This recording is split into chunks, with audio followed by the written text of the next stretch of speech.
One of the great new features in 2019.3 is the ability to do distance calculations in Tableau. You'll see here that I've got a pickup point and a drop-off point, and I've created these by using the make point function with the drop-off latitude and longitude and the pickup latitude and longitude for the pickup point. Now what I'd like to do is calculate the distance between these two locations. In order to do this, I need to just create a new calculation. I'll make this larger so you can see. And I'll just start typing distance, and you can see there's a new function in here called distance. If I look on the right hand side here, I'm actually able to see that what I need to do is reference the start, the finish, and then the distance unit in kilometers. So let's start by bringing the pickup point. You can also just type this out. So if I just type in drop-off point, you'll see that Tableau auto-completes.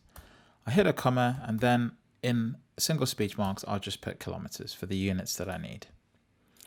I'll then just say distance in kilometers. Now, one thing to note is that Tableau will calculate the distance as the bird flies. So it will basically draw a straight line from one location to the next location. So think of this more like a radius from start to finish.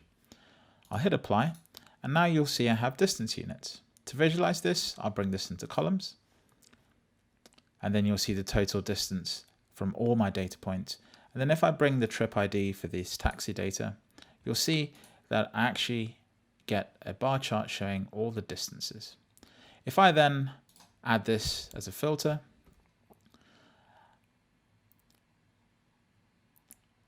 and then also just put it in detail, I can start working with this like I would any other data set, and I can start filtering various trips in and out of my data set. So it's a really powerful feature to be able to do this directly in Tableau. Typically, you'd have to pre-calculate these outside of Tableau. You can actually see in my data set I have trip miles already pre-calculated, but this comes from the taxi directly. That's it.